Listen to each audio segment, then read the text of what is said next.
everyone, Dr. Dela here. As you all know, I'm an internationally trained dentist from Iran.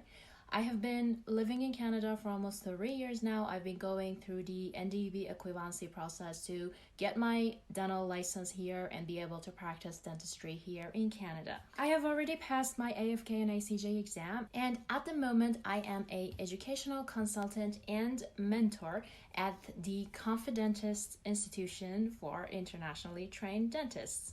Here, I have decided to speak to other dentists about their experience with NDEB and the whole equivalency process. As for my first conversation, I decided to speak to Dr. Freddy Mystery. Dr. Freddy is an oral and maxillofacial surgeon from India. At the moment, he's enrolled in the DDS degree qualifying program of University of Toronto. He's also working as an instructor of AFK and ACJ in the Confidentist Institution. For the rest of it, let's see what he has to say.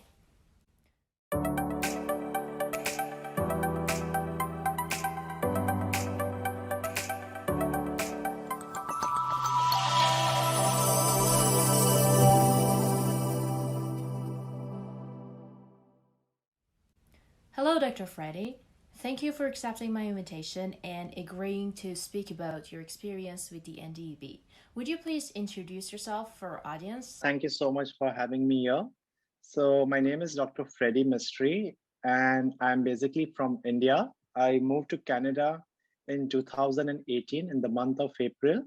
And before that, I pursued my dental degree. I finished my BDS in 2011.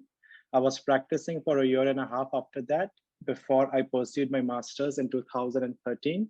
I completed my master's in oral and maxillofacial surgery in 2016.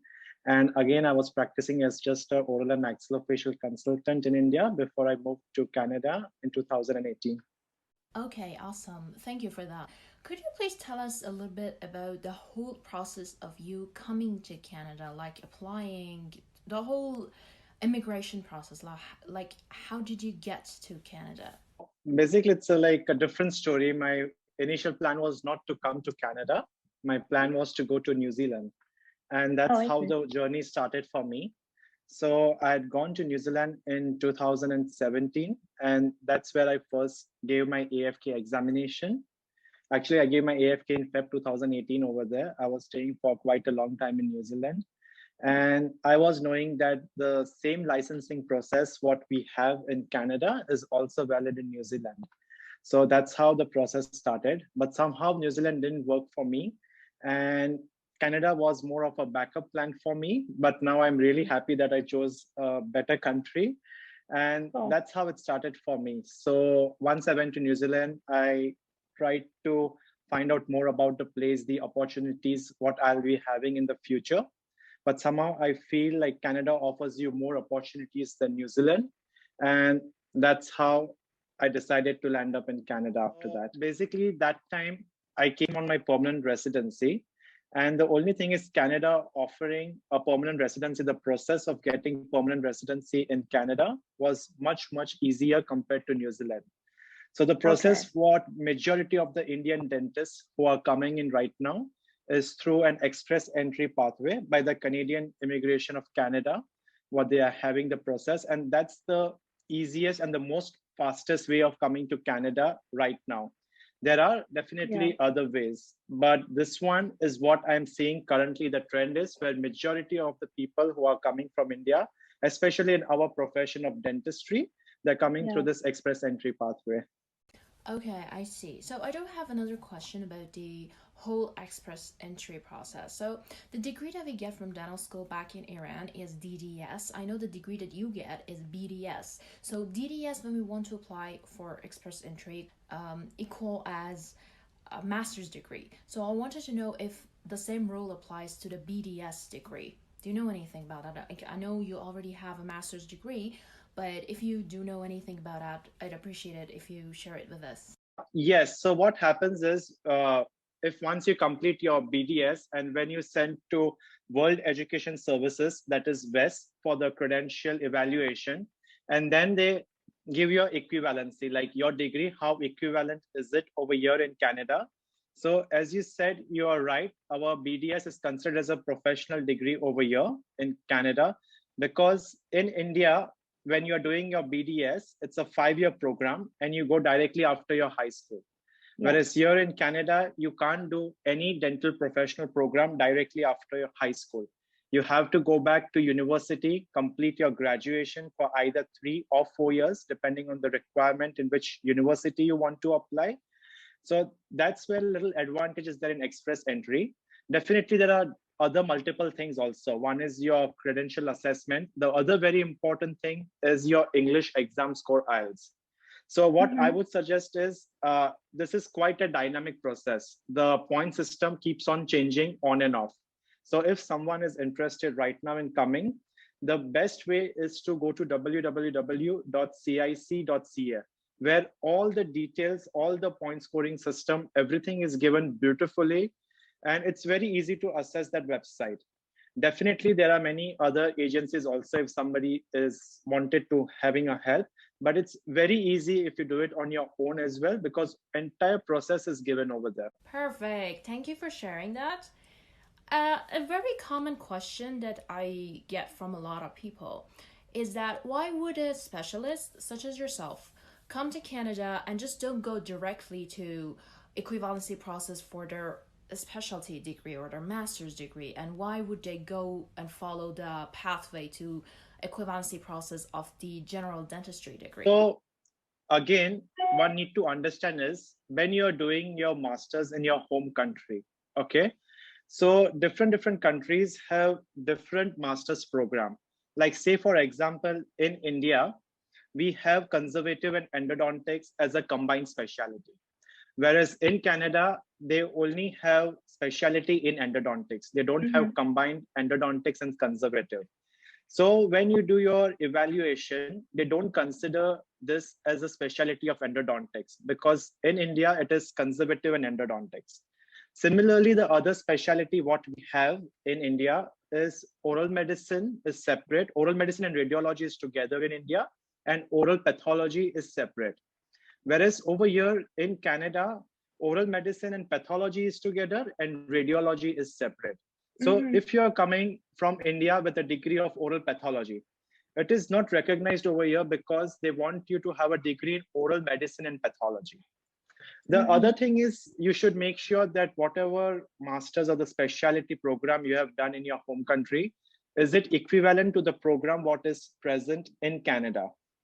The other important thing is how long duration your program was. Like in India, all the master's program are for 3 years.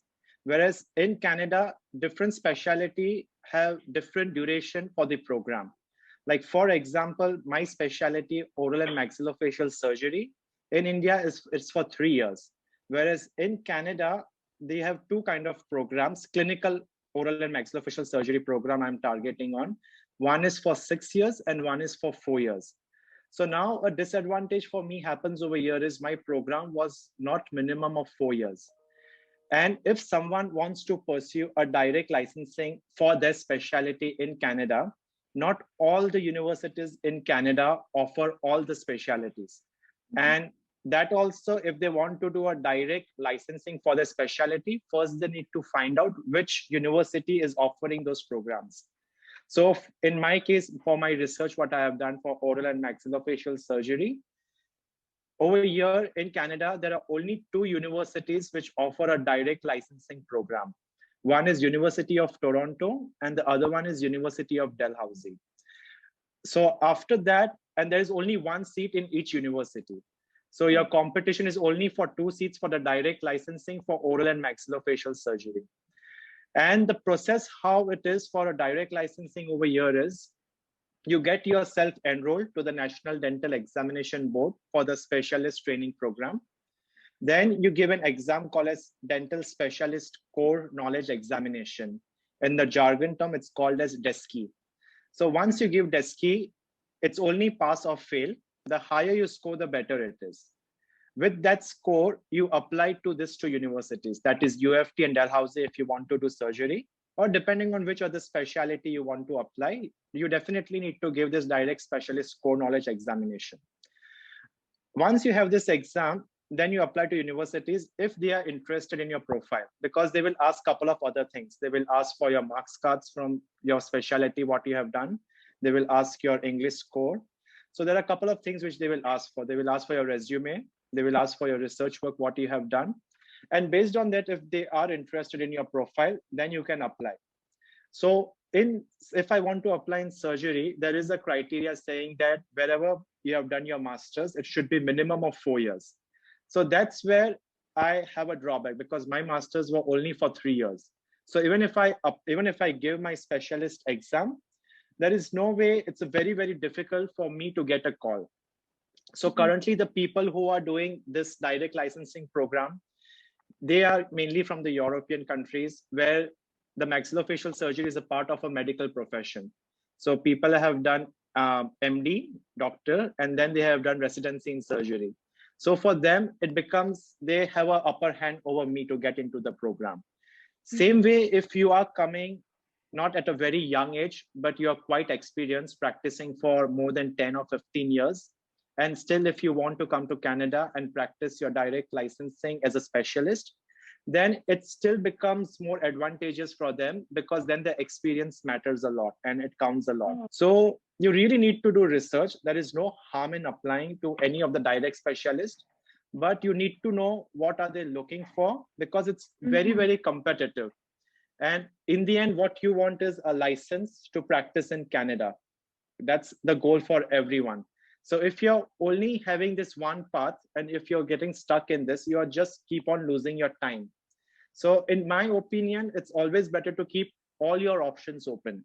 You can try for your direct specialist, you can try for your DDS, you can try for your direct licensing for the dentist. So you should not stuck to just one path. You should keep your options open for each and every possibilities which are available to you over here in Canada. And then whatever comes first, you can grab the opportunity. And over here, usually the people do specialist even at an older age. So it's not the end of your career or anything. So if you are very determined to practice your specialty again, you just need to keep on trying every year. That's what it is in Canada. It's just because the number of seats which are present in Canada are very, very less, because Canada does not have lots of university offering lots of specialty program. So University of Toronto is the only university which offers specialty in all the fields in Canada. Whereas if you see the other universities, they have limited specialty opportunities which are present from their end. So you need to do a thorough research. There is no centralized examination. There is no centralized process for getting into a specialty. You just need to keep on doing your research and find out what requirements they want in order to get into the program. For the DSCKE exam, Dental Specialty Core Knowledge Examination, is there an expiration date for it? Like you take it one time and that's it? You can give the Specialty Knowledge Examination twice a year. There are 2 attempts to it. I don't know exactly which months they're conducted now, because the schedule has changed a lot. So if any updates you want to know about the dates, you can always log on to www.ndeb.ca, and they have given all the dates and the examination fees, how much is it for the exam. There is no expiration date for it. Once you take it, like you have to get into the program after such a period of time.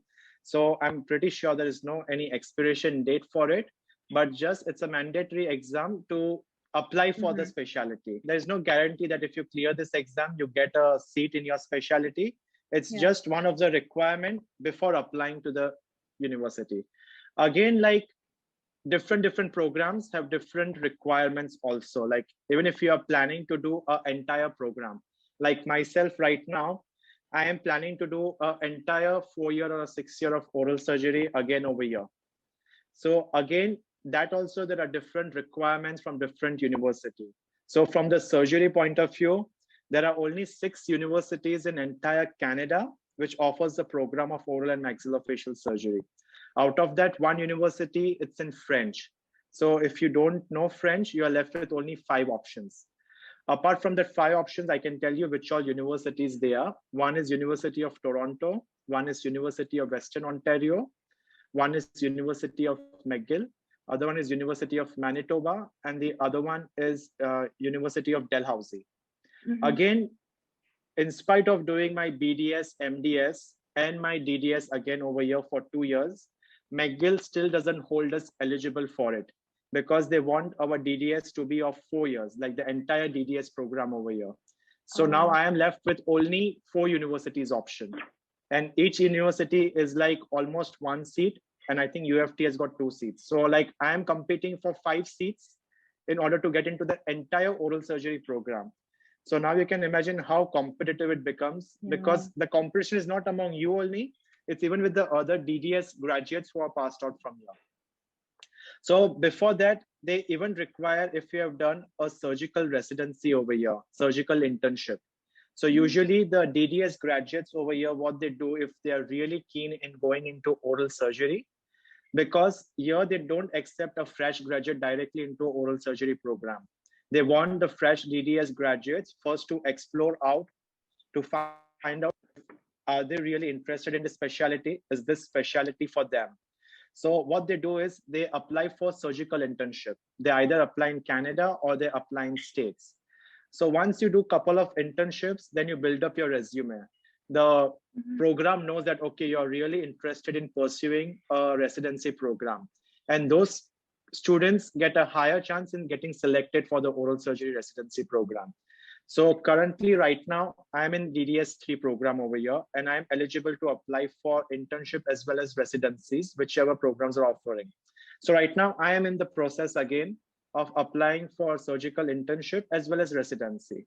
So again, I'm keeping my options open, whichever comes first. Even if I get selected for internship, it's a 1-year program and you'll get paid for that, roughly around $50,000 a year. That's the stipend kind of a thing which they give to a surgical intern over here.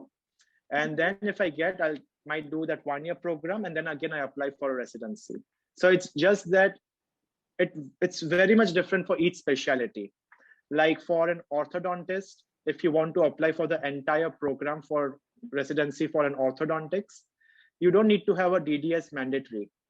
Again, it depends very much. Even if you're a direct practicing license in Canada, you still can apply to many universities in Canada itself for a direct ortho specialty.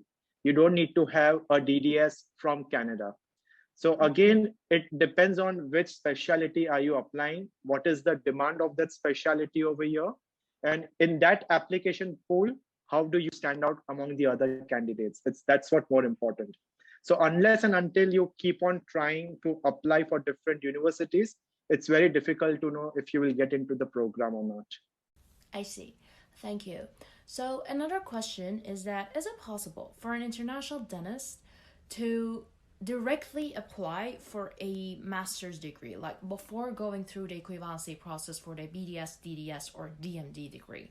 Yeah, so I know a couple of students who have done only undergraduate level, like a BDS from India, and they have gone into a direct specialty program without doing the equivalency licensing for the dentistry or doing a DDS over here. They have got into program for specialty of ortho and prosto, which I personally know. So they had only done BDS from India, and they are doing direct licensing in this specialty. But again, that's what I said. It all depends on your application pool, which year you are applying, what was the scenario, what is the content like. So there are multiple things like, how good your resume was. So there have been scenario where they have not done direct licensing over here. They have not even done DDS over here, but just completing their BDS, and they are into a direct specialty program over here. All right, thank you. So let's have a flashback to the AFK exam and beginning the whole process. So how was your experience with? If somebody wants to get a DDS license and wants to practice in Canada, I'll just brief up the process, what exactly it is. So if you want to get a license to practice as a dentist in Canada, there are 2 pathways. One is the direct equivalency, and the other one is getting your DDS and then getting your license. So both the pathways, in the end, before you get your license in Canada, you have to give an exam called as a written and an OSCE exam. They also refer this exam to as the board exams over here. So irrespective of which path you choose, you have to write your board exam before you get your license. But before writing your board exam, supposingly, if you are choosing a direct equivalency pathway, then you have to challenge the 3 equivalency exams which the NDEB wants the candidates to write. The first exam is an AFK, it's called, which is Assessment of Fundamental Knowledge. The second exam is Assessment of Clinical Judgment, or in short, they call it as ACJ. And the final one, what they call is Assessment of Clinical Skills. So once you finish these 3 equivalency exams, then you go and write your board exams and get your license to practice in Canada. But if you wish to choose DDS, like you want to study in Canada through an international bridging program, again, the first exam which you have to write is AFK. Because to get into any Canadian universities, one of the mandatory requirement is you need to write an AFK exam. Again, there are not all the universities in Canada which are offering direct licensing programs for the international students. There are only 7 universities in Canada which are offering this direct licensing program for the dentist. I can just name them. One is University of Saskatchewan, University of Alberta, University of Manitoba, University of Western Ontario, University of Toronto, University of McGill, and University of Dalhousie. So these are the only 7 universities currently right now are offering the programs for the international dentist. If they want to pursue again DDS over here, they can apply to these 7 universities. Again, the requirements for each university is different. They have different examination pathways for them to select their candidates for the program. So if somebody wants to know more details about them, you can just always log on to the website of this 7 universities, and the entire process, what they require for their candidates to do in order for them to get selected into the program, everything is written out very, very clearly on the website. Because every year things keep on changing. Right now, again, we are in pandemic, so things keeps on changing. So just need to be updated through the website, what exactly are the requirements they want. So coming to this AFK exam, which is like the first exam, irrespective, either you go to the direct licensing part or you go to DDS and do your DDS again, you need to give AFK exam. So what exactly this AFK exam is, basically it's trying to test your fundamental knowledge in dentistry. It includes a multiple choice question base. Now, again, Dela, if you're aware, NDEB is going to change the pattern of examination from the upcoming year of 2022. So before that, they were conducting AFK with 300 questions, but with their own research, they have found out that they can judge the same equivalency of a student just by giving them 200 questions. So we need to understand exactly what this AFK exam is. What does it require? We all know, okay, we have to answer some multiple choice questions. That is nothing like, okay, everybody knows. But what exactly these exams are looking for? So even I realized this just after I went to my university over here. So the thing is, here the body of the NDEB and the respective colleges and respective provinces, they want their practicing dentists in Canada to be competent. So what do I mean by competent is they want the international trained dentists to practice according to the standard of practice, what they are doing dentistry in Canada. And how they decide that, because they have their own curriculum going on in their universities. So whatever they are teaching their students in universities, same kind of pattern and questions come up in all the 3 assessment exams, even in AFK, ACJ, and even in skills. Even the Canadian students who are writing this, who are doing dentistry, they will be writing board exam. So the focus of this exam is they want the international trained dentists to be prepared in such a way that when a DDS passes out with their knowledge, the same knowledge even a practicing international dentist have over here. So the questions what are asked in the exam are very simple based questions, which you will be practicing in day-to-day life, which a general dentist who is going to practice in Canada needs to know about them. They don't ask any questions which you have ever unheard of it. All the questions what they test you in this AFK exams are very much required. So once you're writing this exam, you just need to know what is required from you when you are writing these exams.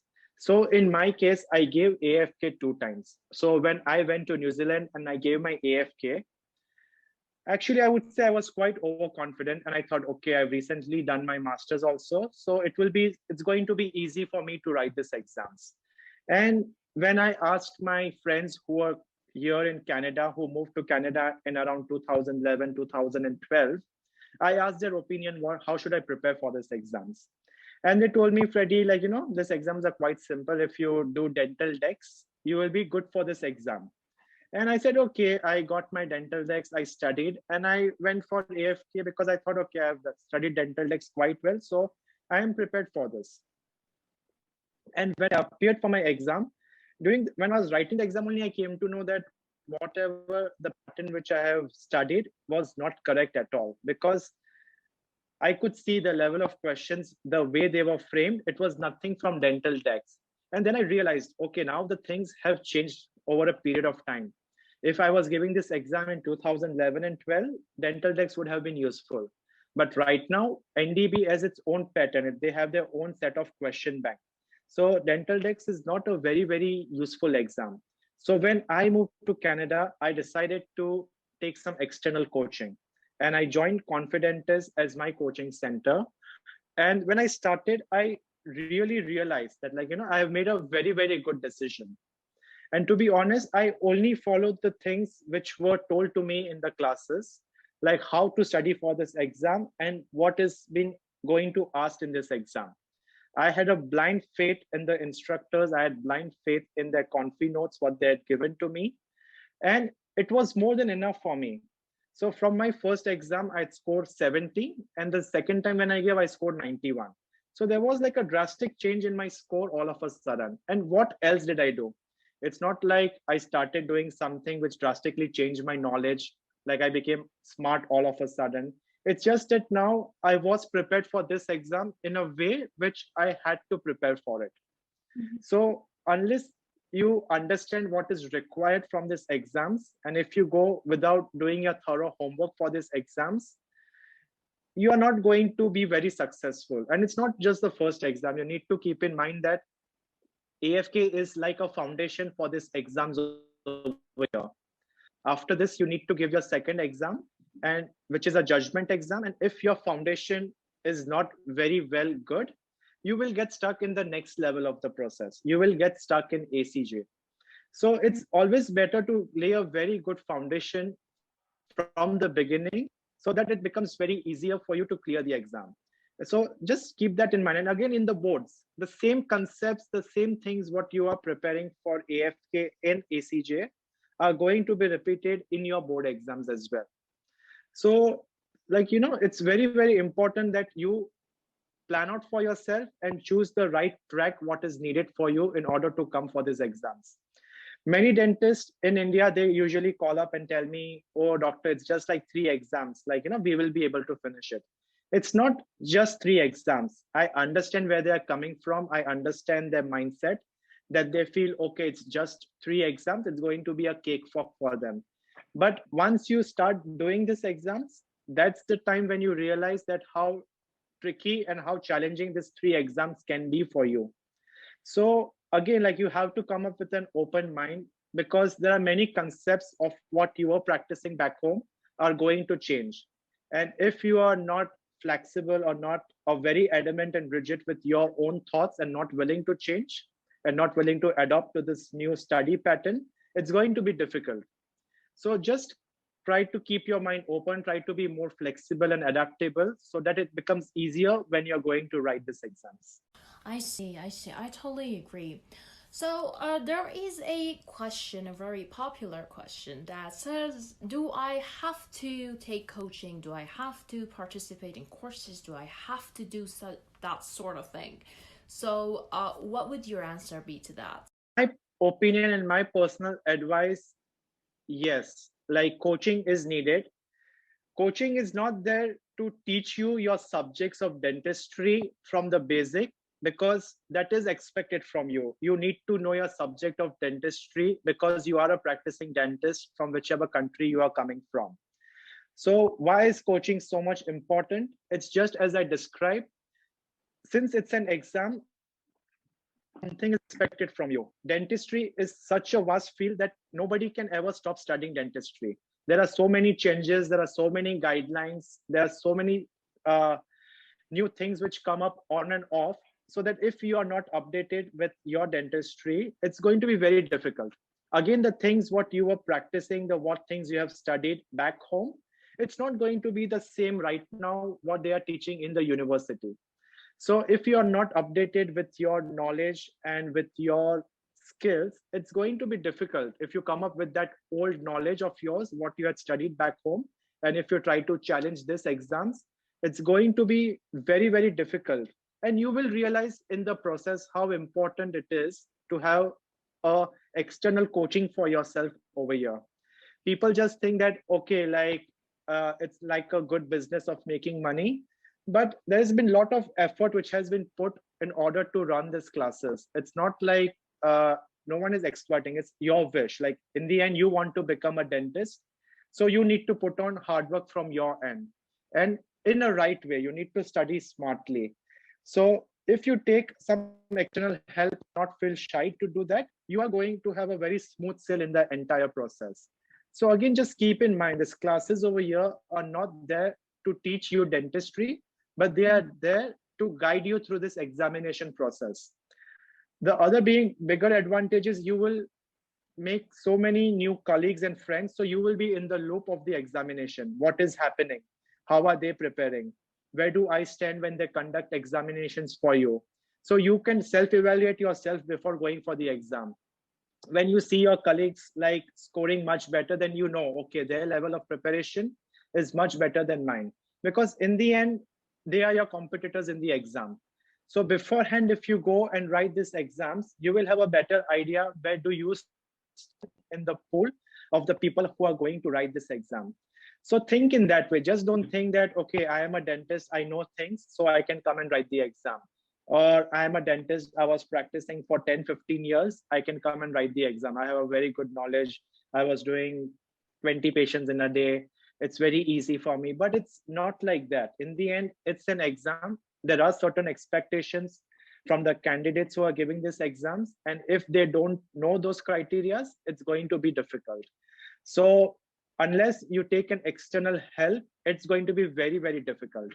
Sometimes what happens is people don't open up. They might have taken some help from their spouses or from their friends who are in the process, and they might have got a very good help.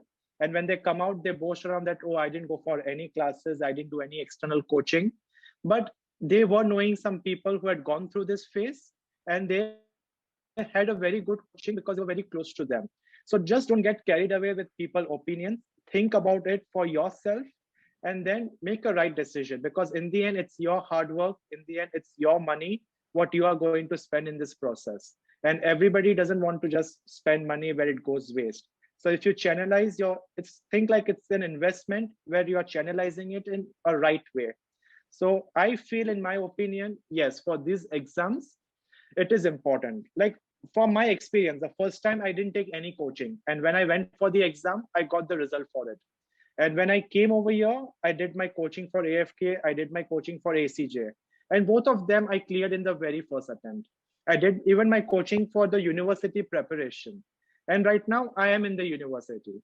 So now I know this process, how it's working out, and I know what is required from it. So my genuine advice would be, if you take any external help to coach yourself and preparation for this exam, it's going to help you a lot in the long run. It's a very good investment, I would say. Dr. Freddy, you are currently working as an instructor at Confidence's institution, right? So how is that? How would you describe this experience? So I have almost finished now 5 classes for the AFK. And this time I'm even going to coach for ACJ for only 2 topics. So yeah, it is nice to guide students because I know where these students are coming from. Like I was also sitting over there where they are sitting there right now. And it's really nice feeling to help them, to coach them, to share my experience with them, to guide them what exactly they can do, how they can approach. Because it's so overwhelming after a point. You are in a new country. You don't know many people out here. You don't know the process, how the things are happening. and you are spending a lot of your effort, lot of your time, personal time in putting to prepare for this exams.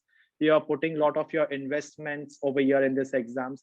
So it's a very good feeling to coach people over here. It's just like more of a sharing experience, I would say, rather than more of a coaching. Because if I have gone through this process, then why not share my experience with them if they are getting benefited out of it, and if they know how exactly to approach these things. So I really feel good that I got this opportunity, and I'm just helping out my colleagues. Like it feels really great to be an instructor over there. Okay, let's skip to school. Why did you choose to go to school?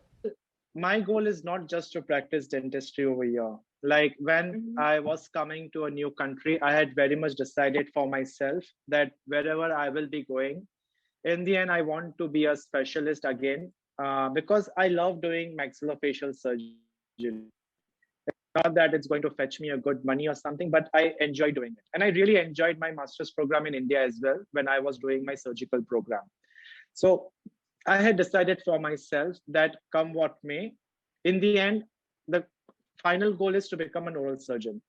So when I came here to Canada, I did a lot of research, like in getting to know things, like if I want to become a surgeon in the end in Canada, what are the right things for me in order to go about. And I pretty much understood quite early that there are no shortcuts to it. The reason being, if I go for a direct licensing over here, then my opportunity for doing the surgery program over here almost diminishes.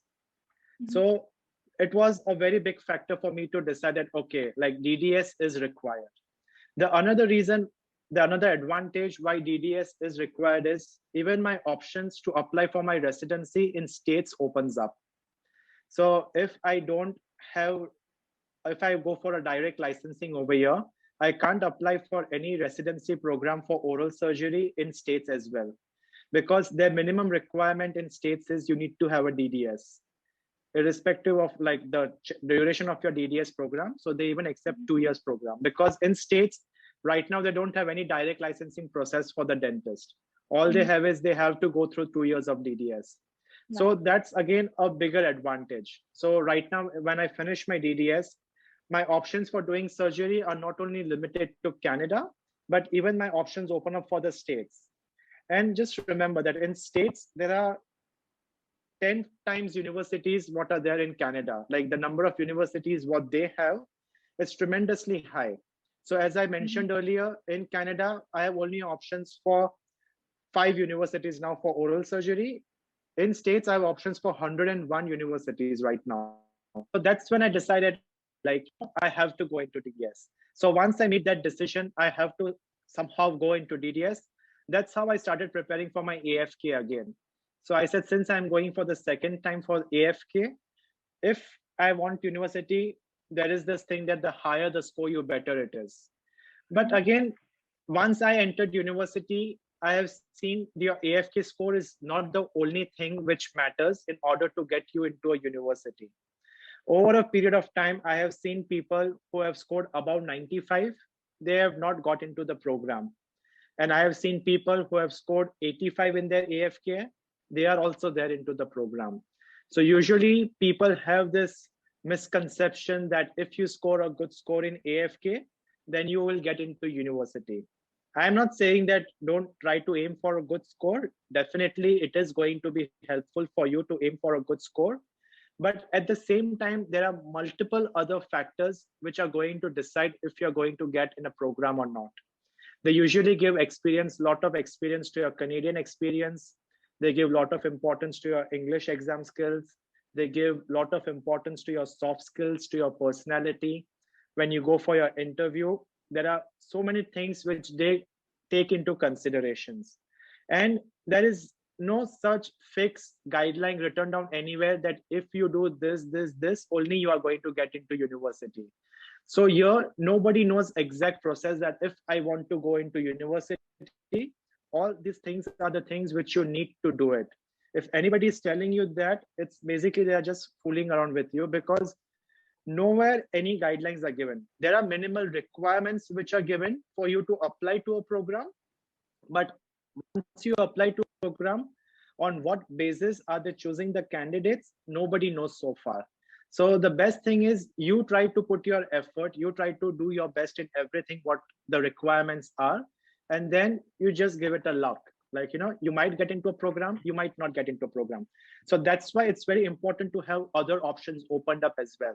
It's very important that if your plan A is not working, you switch to plan B, what you have kept for yourself. And if that doesn't work, switch your gears to plan C.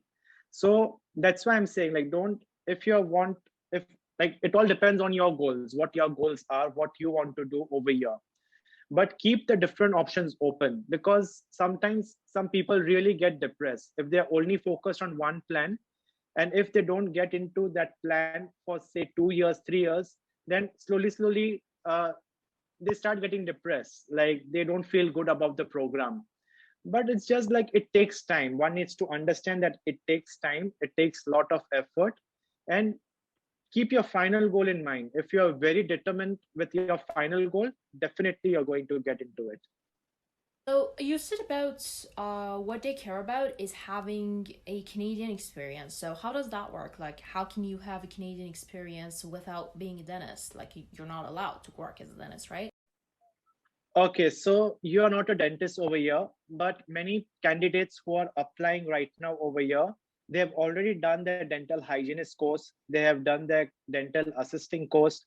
They have been working as a hygienist for 3 years. They have been working as an assistant for 2 years. So this kind of candidates, even with a lower AFK score, they have a higher chance of getting into the program. And I have seen that personally. There are a couple of candidates with those criterias which have been fulfilled. So their AFK was not above 90. Their AFK is like in the range of, I would say, 85, like 83 to 87. And still they are into the program. But people then they say, okay, oh, they only got 84, they're into the program. But they don't see the overall picture. They have done so many other things where your resume is lacking that. So when I came, I also was working as a dental assistant over here. So I also put that in my resume when I was applying. I'm not saying that might be the factor I got into the program. Again, so when I was applying for DDS, I applied to 3 universities. I applied to Dalhousie, I applied to University of Toronto, and applied to Western Ontario. The reason I wanted to apply to these universities was because these universities, they have a program in surgery. So if I'm a graduate from their university, my thinking was I might get a higher chance again when I'm doing my residency again. So like, having a mindset of that, I applied to these 3 universities. And I never got a call also from University of Dalhousie. They never invited me for the interview as well. University of Western Ontario invited me for the interview, but I was not able to get into the program. But I was lucky enough to get into University of Toronto program. So again, like, if I wouldn't have got into this program, anyways, I had already planned to give my skills exam because I had finished my 2 exams.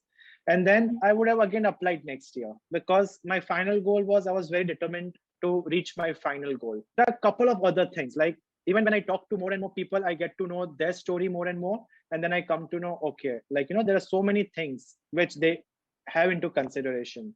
One important thing what I have heard is they concentrate a lot on GPA. That is, again, I've heard that if you have any fail in your exams, in whenever you're coming from, if you have any fail in any subject, then your chances of getting into a program over here diminishes a lot. So I don't know exactly how true it is, but yeah, they do give an importance on your GPA. So again, whenever you're trying to apply for a program, make sure that your GPA is quite good. If you're looking to do DDS in Canada, they really give an importance to your GPA in the Canadian programs. Do you think it matters to them from where you have gotten your DDS, BDS, or DND degree? Yes and no, because I have seen some patterns in university where if you are from a particular reputed university in your country, there are Canadian universities which usually select people from those universities. But that being said, I have seen people who have been selected from university, which is not a very reputed one in their own country, but they are still over here into the program. So there are no certain fixed criterias. It might help you, it might not help you. Because if you feel that your university is not good, this is one of your lacking factor, then you might work on the other things in your profile and try to improve them. Because again, as I said, nobody knows, but people just assume that these might be the factors which might increase your chances. Okay, so you are already enrolled in the program. Could you please share a few words about your experience with it? How does it work? How is it different from back home? And overall, like whatever you can say about it. Yeah, the program, there's lots and lots to learn every day. Whenever I go, I learn something new that day. The program is very different from the program back home where I had studied, because the standard of practice, what they are practicing dentistry over here, is very much different from the standard of practice of dentistry what I had in my home country. So even the curriculum, the educational curriculum, what they have set over here, since their students over here have already been graduate, they are either BSc or MSc over here. So the entire 4 year of dentistry is only dentistry. Like they mainly focus very much on dental work. Just unfortunately, because of this pandemic situation, we are not able to get the best experience what the past students have had because of all the restrictions and the lockdowns what we are facing right now. But it's a very good experience, and since I had this experience, it motivates me to even do an entire 6 year program over here, because I know the amount of knowledge which I will be gathering once I pass out, and the way I will be practicing over here, it needs to be at the Canadian standards. So if you really want to interested and keen on getting the know the way of how the things are done in Canada, I think it's a pretty good option to go back into the university. But if you feel your main focus is right now to start earning money really fast, you don't have that much time, you have other commitments in your family, if you are the sole bread earner in your family, then definitely you can still practice. It's just like what situation in your life you are right now, you need to make a call according to that. But it's a very good experience. Like I think everyone should try at least once to have an experience. It's a very different way of learning, I would say, especially students coming from India. Like we have never been prepared or taught like this in our Indian education system. I'm not saying even Indian education system was fantastic, it was very good. They have their own pros and cons, but it's a different way of learning. So the dentists in India also are pretty good. They are also well learned, well educated. But the way the thing we approach in both the countries were very different. So it's just that you are having a very different way of learning experience over here. And how does it feel? Like, doesn't it get you to feel a little bit disappointed sometimes? Thinking, like, okay, I was a surgeon back home. I have already done all of this and I have to do it all over again. And all of my classmates and colleagues are like younger than me, they're in the beginning of the pathway. Could you please share a little about that? To be honest, it's nothing like that, because when I see my colleagues, even they have done BSc and MSc in pharmacology or BSc and MSc in kinesiology. And if I see, even I have done BDS and MDS, which is almost equivalent to that. And I would say they are also quite experienced from wherever background they are coming from. They are more mature, because I realize that when you start a profession just after your high school, you have not attained that much of maturity in order to be in that professional curriculum. So the students over here are very well mature. They know what they are doing. They are very familiar with their research work. They are very familiar with the communication skills, how to approach, even the ethical scenario, they know how to handle them very well. So more and more, like, it's just that I know the things which I'm studying because I'm studying again and they are doing it for the first time. But there are so many other things which I am learning from them, because they are into the process. They have done their basic studies in Canada. They know how the Canadian education system is working. And that's also a very important thing to learn when you are into a program. So if someone is criticizing you, it doesn't matter where it comes from. It's either a person junior to you or a senior to you. It's just like, you need to be an open-minded person and just absorb knowledge. Like there is no end to knowledge. There are people in the university who are much older to me as well and quite younger to me as well. But when you are working in a group, you are working in a group. There is no difference in seniority or something like that. someone is senior to you or someone is junior to you. It's just a very nice learning environment where people are just sharing their experiences, their knowledge. We have vast variety of instructors at university, and we have difference of opinion. You will come to know, okay, someone is saying different, someone is saying different. And it's a good thing because you are able to get the opportunity to get the experiences from different instructors. Like no country on earth is such a multicultural like how Toronto is. So you get to know their experiences, what they were doing in their country, what they're doing right now, how the Canadian teachers are teaching their way. So in dentistry, there is no fixed approach to anything. Like you can approach the same thing in a 50 different way. And it's good to know different ways in your practice. That's a very good way to put it. Thank you for that. So the next question is about the expenses. So we all know that the dentistry program is a very expensive one. What I want to ask is that if there is any financial help for the program. Yeah, I definitely know when you look at those figures, they look quite overwhelming and expensive. But the other thing right now is in Canada, you get a lot of financial help for your education.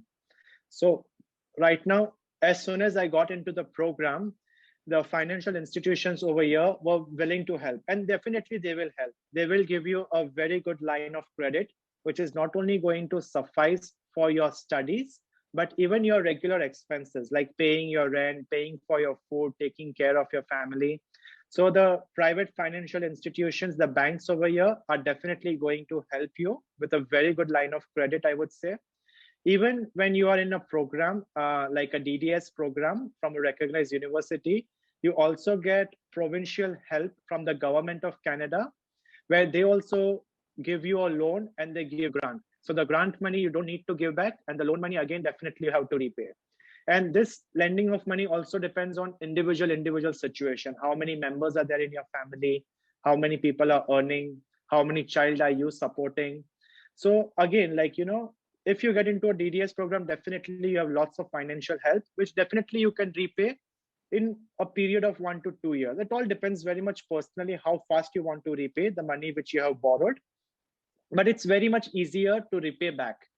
Other thing is, even if you're doing a direct licensing program, I think there is one bank which is offering the financial help for the students, and they allot you a line of credit based on which exam you are giving, and then they clear a certain amount.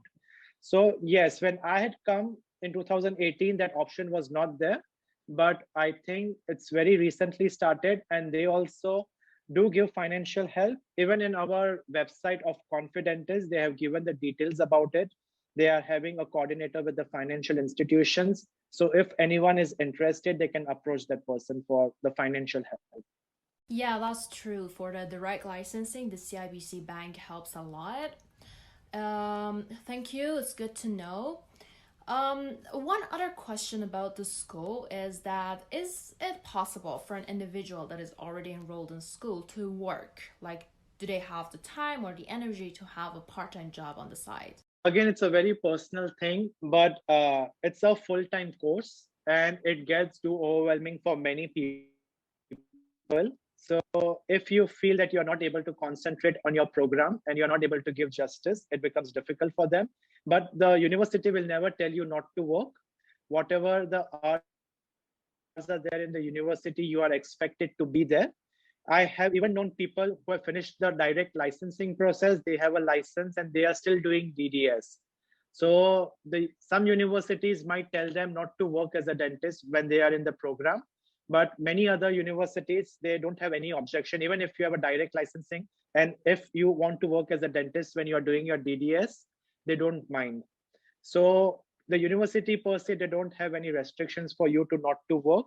You can work on weekends, you can work in the evenings if you want to, but it gets overwhelming. Like, yeah, you are here to have a good life, a better life. So definitely if you're working full time, you're not going to give rest to your body, you're not going to have a leisure to yourself or giving time to your family. I think so if you are able to maintain the balance, then definitely you can work. There's no restrictions from anyone over here. Oh, so you can actually have completed the direct licensing and go to the DDS program as well? Like you can do both at the same time? Yes, so even if you are interested, like you finish your equivalency process and you're just left with board exam, and now you want to do DDS, definitely you can go ahead and do your university. So even if you have a licensed dentist in Canada, if you want to still apply for DDS, you can do that. There are no restrictions for it. Wow, that's cool. I did not know that. Thank you.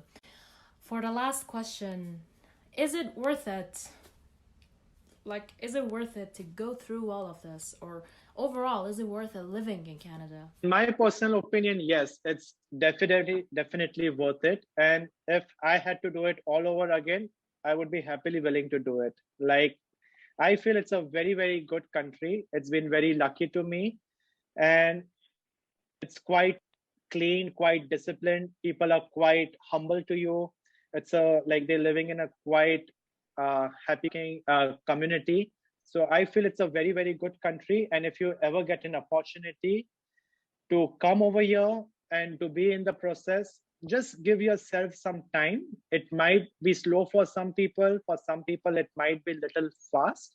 But definitely, whichever country you are immigrating to or wherever you are moving, you need to give some time for yourself in order to establish in that country. But over a long run, dentistry as a profession in Canada is very well respected. People are considered to be in a higher class economy of earning for the people who are dentists over here. So there are like all the provinces have some kind of a regulated fee guide for their patients. You can't just do some nonsense practice over here. There has been cap on you. People are very vigilant how you are practicing it. But in the end, it's for the betterment of the society. So it's a very good way of practicing in Canada, I would say. And it's a beautiful experience overall. So definitely, I would strongly recommend if someone is interested genuinely in moving, Canada should be an option for them. Yes, yes. And what about the oral and maxillofacial surgery? Like, is there any demand? How does that work in Canada? Like, people say it's oversaturated. How does that work? To be honest, it's one of the specialties which is highly in demand. Like everybody wants to pick up this as a specialty. It is very much in demand. And as I said, there are not many number of seats. There are very limited number of seats. But as a profession, surgery, it is very well respected and very high in demand. So the profession of surgery, orthodontics, periodontics, I feel, and endodontics, these four are very high in demand currently in Canada right now. So because these are more of a referral practice, as a general dentist in Canada, even if you are trained back home in any specialty, as a general dentist, you will be able to do each and everything, whatever you are, you know what you're doing it, until and unless you are very competent enough to do it, because that's how you're going to do the justice to your patients. So if you are trained as an endodontist and you are not willing to undergo the entire endodontic procedure again, you can very well, as a general dentist, do all the endodontic work you are doing, microscope endodontics, if you feel comfortable. No one is going to stop you until and unless you are practicing as a Canadian standard of practice. Nobody is going to stop you. But definitely, that it's very much personal opinion, because learning, it's throughout the life. Like there's no stop to learning. So if someone is interested, there are opportunities, definitely, but it will just take time for you to overcome. Sometimes it might be easier for you, but some people it might get difficult. So again, just like, keep your mind open, keep your options open, and you will be good, I guess. Good. Thank you. Okay, any last advice? Anything that has been left out? Anything in general? Anything at all you want to talk about? Please share with us. No, I think we are good. Just the one advice would be like, whenever you are making a decision, try to make a very firm decision and just stay on it. Like, if something is not going in your way, it's not that something is very wrong happening. It's just that thing it's just taking time for you. If it's going to happen, it will happen at that particular time for you. So just give yourself some time with the process and be very determined in whatever you are doing. If you have taken a step, it's just because you are finding some hurdles. That doesn't mean you stop pushing yourself. Everyone has hurdles in their life in their respective way. It's not going to be a very easy journey. Definitely, you have to put your hard work, you have to put your time, but in the long run, it's going to be very fruitful. Very well. Thank you very much, Dr. Freddy, for taking the time and effort to help us doing this. And I wish you all the best with your program and on your journey. Thank you and Thank you so much.